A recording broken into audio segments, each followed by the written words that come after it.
How can you bring breathing exercises into competition? Well, very simply. Pre-competition, you want to get into that state of flow whereby your body and mind is in absolute state of focus. And it's almost that your attention is moving simultaneously with time, that there is no distinction between your attention. You're not stuck in the past, you're not thinking about the future, but you're fully immersed into the present moment. It's not a time of thought because the thinking mind, unfortunately, is quite slow.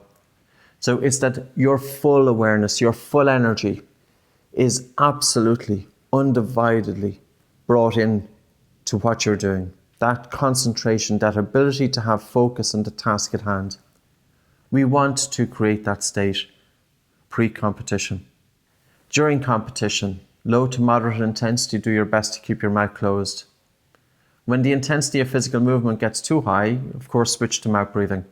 And in times of recovery, always think about switching back to nose, low and slow breathing.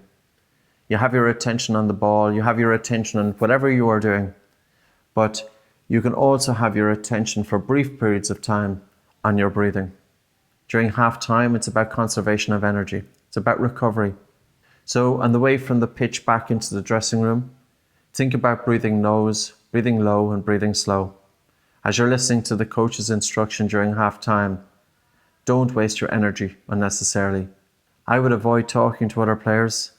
I would avoid wasting energy and really about conservation of the breath and trying to bring my attention inwards. And going back out onto the field, do a couple of easy breath holds and maybe 2 or 3 stronger breath holds. So that way, from the field to your dressing room during half time, you're down regulating.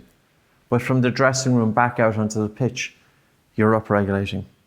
Post physical exercise, it's very important to recover. And in order to recover, think about nose, light, slow, and deep breathing. So any sporting event, any competition, you can change states and you can help to get your attention, that you're fully immersed in what you're doing, that the runner in the race becomes one, the footballer in the game becomes one, and time will go by very, very quickly.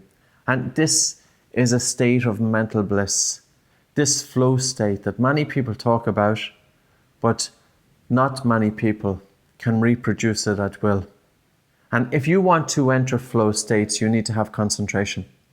So, flow states, it's very important, and breathing is that gateway.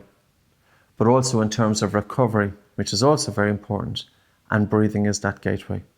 So for mental performance and physical performance, breathing is a tool that can help to optimize your performance.